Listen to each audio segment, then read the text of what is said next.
当代社会有一个非常常见的观念，就是金钱可以解决一切问题，而财富则变成了衡量个人成功的其中标准。许多人不断地努力赚取更多的钱，希望能够实现自己的梦想和追求更好的生活。但是，这种观念可能会误导人们的价值观，导致他们陷入无休止的工作和消费循环，最终落得身心俱疲以及财务危机等困境。作者罗伯特·清崎在《富爸爸穷爸爸》书籍中提出了与这种观念截然相反的观点。他认为，真正的财富不是指拥有更多的钱或物质财富，而是指拥有更多的时间、自由和机会，以及能够让钱为自己工作的能力。作者用自己的父亲和朋友的父亲来比较，讲述了两个截然不同的生活方式和财务理念。书中的富爸爸是他朋友的父亲，他是一个企业家和投资者，拥有很多资产以及财务自由。相反，穷爸爸是他的亲生父亲，他是一位学者和公务员，虽然收入稳定，但并没有因此而达到财务自由。作者通过对这两种不同财务理念的比较，说明了财富不是指收入高低，而是指如何正确处理资产和负债，如何让钱为自己而工作。这就是《富爸爸穷爸爸》这本书籍的核心思想。我们现在开始进入正题。首先，第一章，富人不为钱工作，而是让钱为他们工作。这是一个非常重要的概念，因为它直接性地揭示了富人和穷人的根本差别。穷人通常会工作得非常努力，但他们的工作收入很低，所以他们需要不断的努力来换取更多的钱。富人则不同，他们不只靠自己的工资来赚钱，而是会利用投资和创业来实现财务自由。富人会利用他们的资金和资源来创造现金流，这些现金流可以为他们工作来赚取财富。相反的，穷人通常只能依靠他们的工资来维持生计，他们没有时间和金钱去投资或者创业，而一旦没有了工作，就会马上停止收入。所以，书中指的富爸爸就是这样一个成功的投资者和创业家，他教导作者罗伯特·清崎和他的朋友应该如何创造现金流，并让他们明白了财务自由的重要性。而作者的穷爸爸则不停地对他强调工作和收入的重要性，他认为只有通过努力工作才能实现成功。但是，直到最后，作者的穷爸爸最终都还是没有实现自己的梦想。第二章，为什么要教授财务知识？在当今社会，个人的财务状况已经成为了人们普遍关注的话题。例如，富裕、贫穷、投资、理财，这些话题一直都在困扰着我们。很多人终其一生都在为钱打拼，但却始终都无法脱离贫穷这两个字。所以至今，投资和理财已经成为了人们必须要了解的基本知识之一。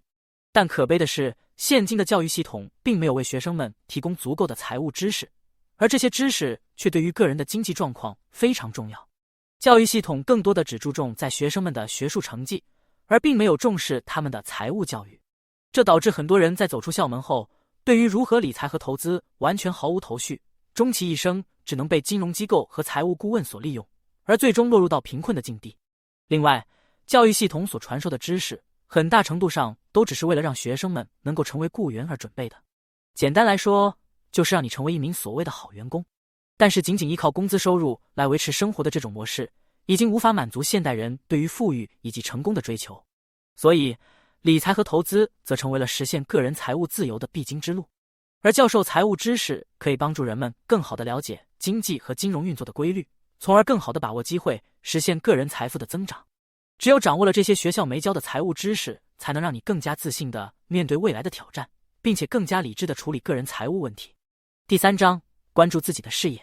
在本书中，富爸爸对作者罗伯特·清崎强调，人们应该关注自己的事业，并将自己的事业视为自己的主要资产。他认为，一个人的事业应该是他的首要财务目标才对，而不是其他资产如房产或股票等。富爸爸认为，建立自己的事业可以让一个人拥有更多的控制权和更多的机会，所以他建议人们在事业中不停地寻找机会，学习如何经营企业，并努力提高自己的技能以及知识水平。他也强调了重要的是要有一个积极的心态，不要害怕失败，而应该要把失败当作是一种学习的机会。富爸爸认为，一个人的事业不应该只是为了赚钱，而是为了创造价值。只有在为人们创造价值的过程中，我们才能获得真正的成功，这是达到财务自由的重要因素之一。一个人应该要有远见和计划，需要有一定的资金支持，并且还需要学会如何管理自己的资产。我们需要与其他成功的企业家建立联系，并从他们那里学习更多有用的经验和知识，来帮助提升自己。第四章，税收的历史和公司的力量。税收制度是政府收入的来源之一，而这个制度会对我们每个人的收入、支出以及生活方式产生重大影响。首先，税收制度早期是为了解决战争和其他政治危机而产生的，而后来随着社会的发展，税收制度就成为政府正式的收入来源，也变得越来越复杂。这导致了许多人并不理解税收制度，也不知道该如何规避税收。但税收对我们的工资、投资和企业的收益都有着不同的影响。例如，我们的工资收入通常会受到高额的个人所得税的影响，相比之下，投资收益则会受到资本利得税的影响。但企业却可以利用公司的税收优惠政策来最大限度地降低税收支出，从而提高企业的利润。所以，通过建立公司和进行投资，我们可以获得各种税收优惠，从而最大程度地降低我们的税收支出。而在相比之下，仅仅依靠工资收入却没有办法获得这些优惠。所以，作者鼓励人们积极进行投资和创业，以此来获得更多的税收优惠，从而增加个人和企业的财务状况。罗伯特·清崎还提出了他的创造财富的银行家理念，意思就是通过创办企业和进行投资，让自己成为税收制度中的收入方，以此来实现财务自由和独立。因为只有通过积极的投资和创业，才是获得财富自由的唯一方式。第5章，富人的投资。作者强调了一个重要的观点：投资并不是储蓄，它的本质上与储蓄不同。投资是为了增加资产的价值，而穷人通常只会储蓄而不会投资，他们往往把钱存进银行或者购买一些固定收益证券，比如国债等。相反的，富人则更愿意把钱用于投资，以此来创造更多的财富。他们投资的方式可能包括购买股票或房地产以及企业等。投资不仅可以创造更多的财富，还可以帮助富人避免通货膨胀的风险，因为通货膨胀会使得现金贬值，而通过投资可以帮助我们增加资产的价值，从而对冲通膨的影响。但投资需要有正确的知识和技能，如果你不知道如何投资，那么自然的很容易就会在市场上遭受损失。所以，作者罗伯特·清崎鼓励人们必须学习投资这一方面的知识和技能，并且在投资前进行充分的研究和分析，来降低投资带来的风险。因为投资就像是一场棒球比赛，只有当你真正了解比赛规则，并且学会基本技能和经过充分的训练后，才能在比赛中取得胜利。而同样的，只有当你了解投资的规则，掌握基本的投资技能，并进行充分的研究和分析后，才能在投资中获得成功。第6章，学会不为钱工作。意思是指，我们不应该仅仅是凭薪水工作赚钱，而是需要通过自己的资产让钱生钱，来创造更多的财富和自由。富爸爸告诉了作者罗伯特·清崎2个不同人生观念的区别：穷人会为了钱工作，而富人则会让钱为他们工作。这个观念的本质是，穷人看到钱的价值在于它可以用来购买物品和服务，而富人看到钱的价值在于它可以用来创造更多的钱和自由。所以，为了实现这个目标，富人会选择投资资产，而不是购买负债。所谓资产，是指能够给你带来收入的东西，如房地产、股票以及债券等。相比之下，负债指的是不能为你带来收入的东西，如汽车、电视以及奢侈品等。富人的投资策略是通过购买资产来增加自己的净值和现金流。净值是指你的资产减去你的负债，而现金流则是指你从资产中获得的现金收入减去你的支出。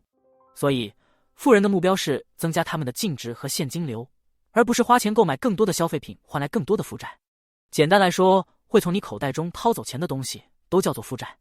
而会持续为你生产钱到你的口袋中的都称为是资产。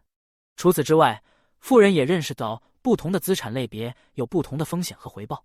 他们会根据自己的风险承受能力和目标选择不同的资产类别以及投资策略。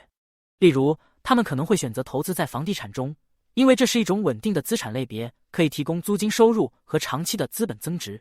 第7章，克服困难。